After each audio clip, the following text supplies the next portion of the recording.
warahmatullahi wabarakatuh.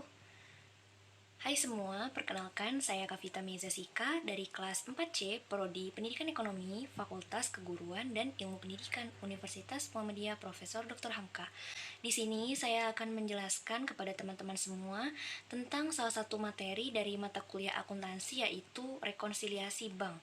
Bagi teman-teman yang ingin mengenal lebih dekat tentang rekonsiliasi bank itu seperti apa, beserta contoh dari soal jawab rekonsiliasi bank, yuk disimak videonya ya sampai akhir agar teman-teman lebih paham nih.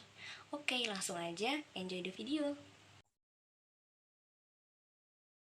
Di sini saya mengambil judul yang bertemakan tentang mengenal rekonsiliasi bank lebih dekat. Definisi rekonsiliasi bank sendiri yaitu apabila semua penerimaan uang langsung disetorkan dan semua pembayaran dilakukan dengan cek, maka akun kas perusahaan akan sama dengan akun bank. Tujuan rekonsiliasi bank itu sendiri, rekonsiliasi bank perlu dilakukan semata-mata untuk tujuan tertentu.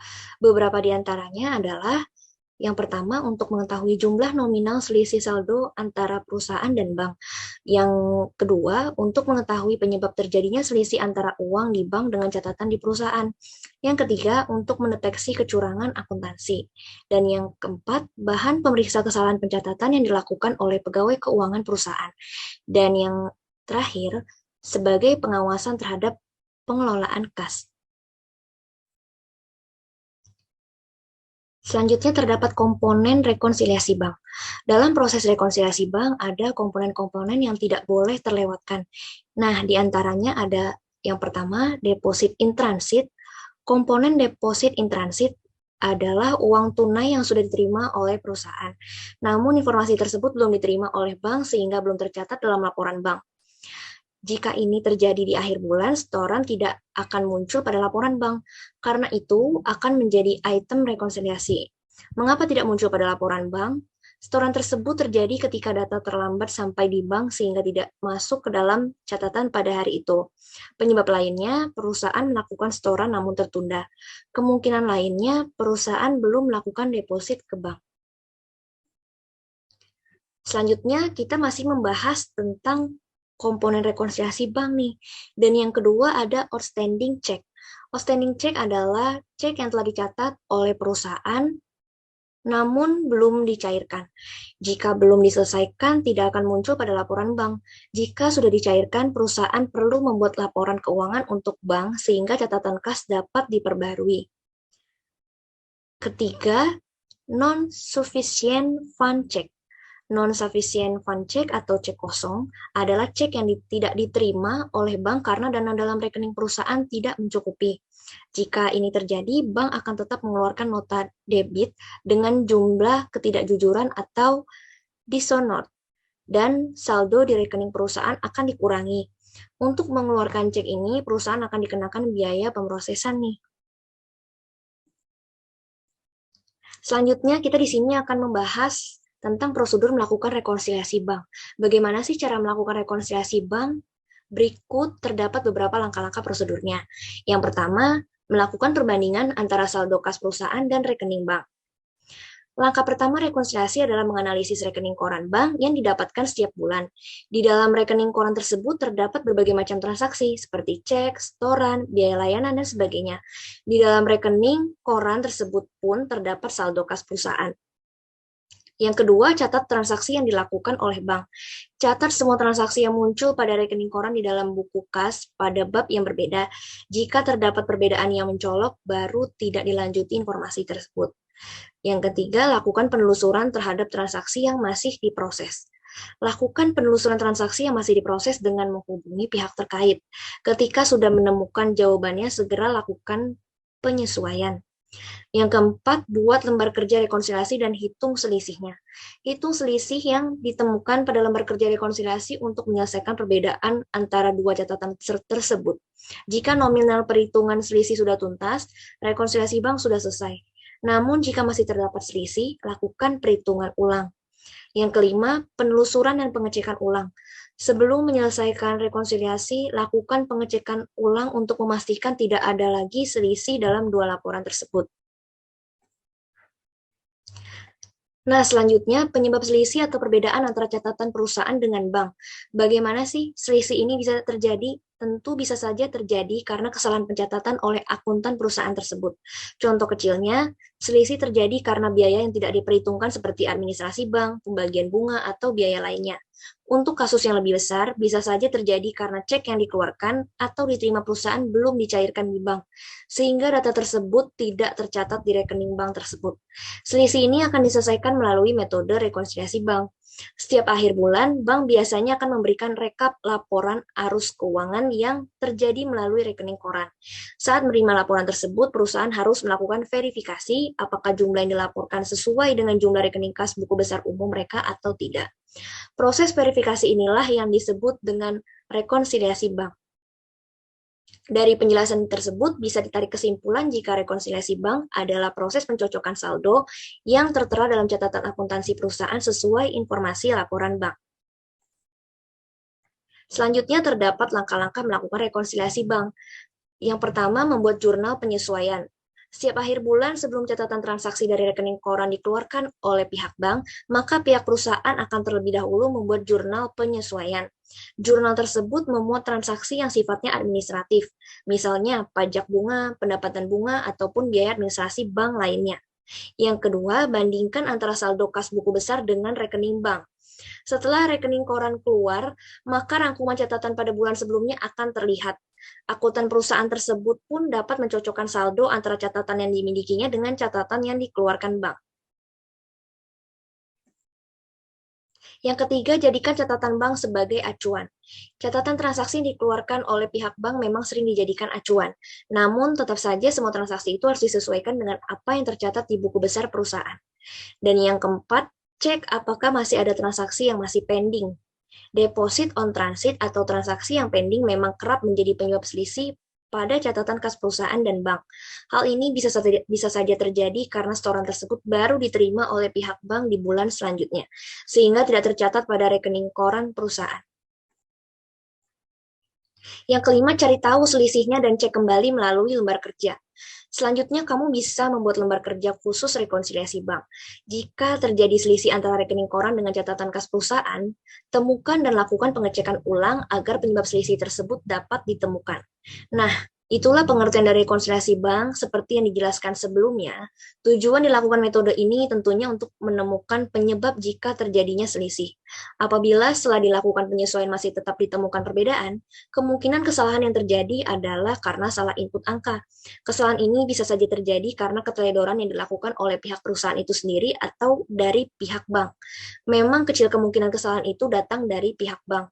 Jika selain karena kesalahan input angka, kemungkinan jadi penyebab selisih terjadi adalah double input. Nah, selanjutnya terdapat soal jawab tentang rekonsiliasi bank. Nah, di sini terdapat soalnya, yaitu saldo rekening Bank Danamon di PT Adijaya pada tanggal 31 Agustus tahun 2004 menunjukkan jumlah 2.750.500. Saldo menurut rekening koran pada tanggal tersebut berjumlah 63.500. Nah, setelah diadakan penelitian, perbedaan itu disebabkan karena hal-hal sebagai berikut. Yang pertama, 3 lembar cek berjumlah 24.375.000 yang telah dikeluarkan oleh PT Adijaya ternyata belum ditukarkan oleh penerima ke bank. Yang B, setoran dari langganan melalui bank untuk pembayaran utangnya yaitu 6.975.000. Bank Danamon baru memberitahu kepada PT Adijaya bersama rekening koran. Yang poin C, setoran pada tanggal 31 Agustus 2004 sebesar 6 juta, belum dibukukan oleh bank. Poin D, sebuah cek yang diterima dari seorang debitur sejumlah 4 juta telah didepositokan ke bank, ternyata dikembalikan karena tidak cukup dana. Yang poin E, cek nomor 451 yang ditarik oleh PT Abadi Jaya sebesar 7.500.000 telah salah dibukukan oleh bank ke dalam rekening PT Aji Jaya.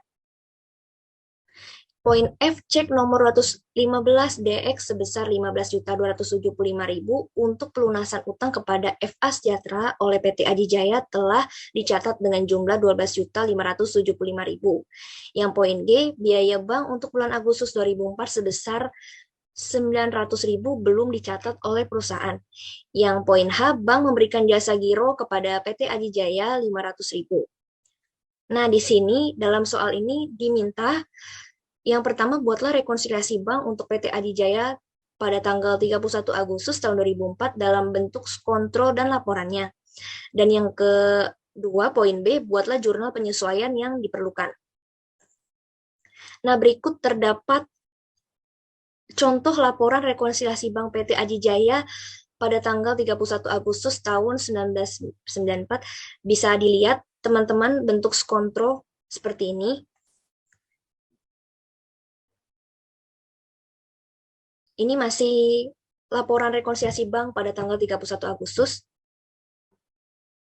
Contoh tabelnya. Dan yang kedua, jurnal penyesuaian tanggal 31 Agustus seperti ini contohnya.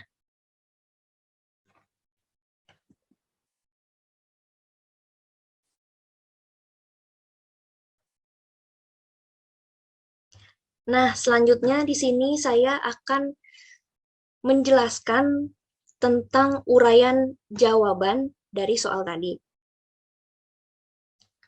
Nah, cek yang telah dikeluarkan oleh PT Adijaya sebesar 74.375.000 berarti sudah dicatat sebagai pengeluaran kas. Tetapi oleh pemiliknya belum diuangkan ke bank yang harus diselesaikan. Berarti kita ditulis sebagai pengurangan ya teman-teman. Dan yang kedua, setoran dari langganan melalui bank sebesar 6.975.000 sudah dicatat oleh bank, tetapi perusahaan belum mencatatnya, maka saldo kas harus disesuaikan. Jadi kita tulisnya di sebagai penambahan ya teman-teman. Lalu setoran 6 juta sudah dicatat oleh perusahaan sebagai penambahan, tetapi bank belum mencatatnya, maka saldo bank harus disesuaikan dengan mencatat sebagai penambahan. Lalu cek sejumlah 4 juta oleh perusahaan sudah dicatat sebagai penerimaan, tetapi oleh bank dikembalikan karena tidak cukup dana, maka perusahaan harus mencatat kembali sebagai pengurangan kas.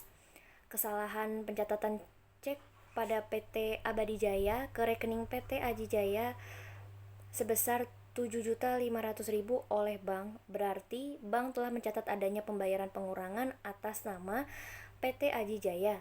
Padahal PT Adijaya tidak melakukan pembayaran atau tidak mengeluarkan cek, maka saldo bank harus dibetulkan dengan mencatatnya kembali jumlah kembali atau penambahan sebesar 7.500.000 sebagai penerimaan.